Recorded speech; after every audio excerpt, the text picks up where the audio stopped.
here what we do is we take old pieces of clothing from your closet and create new pieces with it. This way you're helping save the planet by recycling textiles, and you have new pieces that no one else has, because with fast fashion everybody dresses the same. In today's video we're going to take this oversized sweater that I no longer wear and we're going to actually turn it into a pillow. So I'm actually gifting this to someone. They really liked the sweatshirt and they didn't want to get rid of it. So I'm going to turn it into a pillow for her. What you will need for this project is an old shirt that you don't want, or an old sweater, fabric cutter scissors, or I don't know what tool this is called, but it's something to cut fabric. That's what I'm using. And a ruler. And then, of course, either a sewing machine or just a regular needle and thread. So the first thing we're going to do is you're going to determine how big you actually want your pillow. And once you do that, you can use fabric marker or a regular pen to draw the line. I'm actually not going to draw the line. I'm just going to make kind of like a dent with my fabric cutter, except I'm not going to cut all the way through. I just want to use it as an outline for where I'm actually going to cut.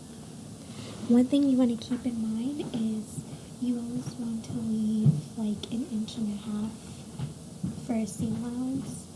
So if you want your pillow to be 7 inches, you want to leave 7.5 so that you have room to sew.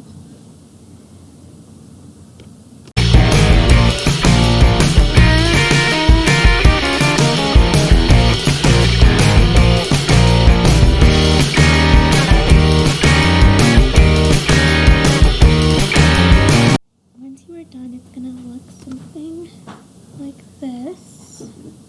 You're going to do from here is you're actually going to flip it inside out, because we are going to sew it inside out.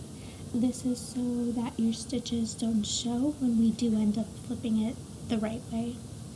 All you're going to do is stitch 3 sides, so you do have to leave one side open. It's up to you which side you want to leave open. You also have the option to put a zipper. Let's go to the sewing machine now that we have it flipped.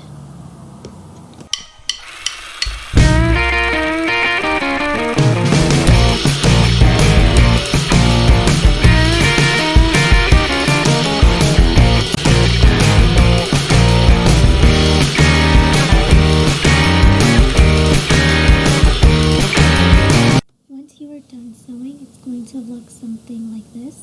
You can remove this top piece that's uneven, but once we flip it inside out, that's not going to even show, so it's up to you. At this point, you can also add a zipper at whatever edge you chose to leave open, and the benefit of that is you can then take your pillow cover and transfer it to any pillow you want. I'm actually just going to end up sewing the pillow closed, so I'm not going to put the zipper. This is what it looks like when it's flipped inside out, and the next step is just to stuff it. One more tip I have for you guys is, since the bottom edge looks a little uneven, you can actually end up folding it inside so that you have a cleaner edge. So literally just fold down the top piece and the bottom piece, and you can see that the edge looks a lot more cleaner that way. So that's another tip you can do. I'm also going to be trying to debate if I want to add some lace trimmings around the edges of the pillow, or if I want to add some tassels and pom-poms. Now would be the time to do it while the edge is still open. So if you want to add those to your pillow, go ahead and do that. I've actually included a tutorial on how to make pom-poms and tassels in another pillow DIY video, so be sure to check that out. If you are not planning to add bows or pom-poms or anything, you can go ahead and stuff, so that's what I'm doing here. You can also end up stuffing your pillow with scrap fabrics.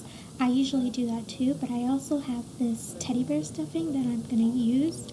I'm also going to use the scraps to make mini pillows that I'll show you at the end. But be sure to put in scrap fabrics you have inside the pillow for stuffing.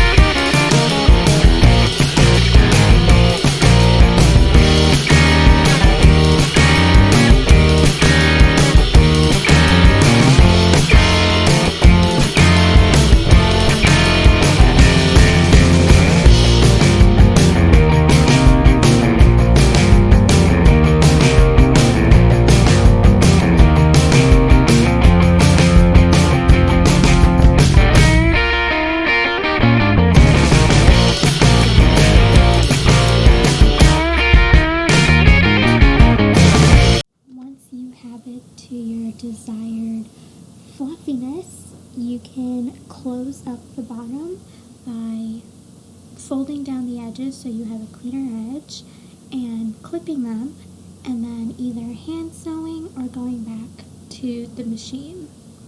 I'm going to go back to the machine and I'm going to show you what it looks like when it is complete. Here's what it looks like when it's done. Pillow tutorial from an old sweater. If you do end up using this technique, be sure to tag us on our Instagram so we can see how it came out, or duet us on our TikTok so we can see how it came out. Also, if you have any sewing tips, please let us know in the comments. All our videos are for beginners, and I'm in no way insinuating that I'm a seamstress, but I love to learn. And by our 50th video, those who follow along with me will all be pros at sewing. Be sure to like, subscribe, leave a comment, and follow us on our socials. Bye!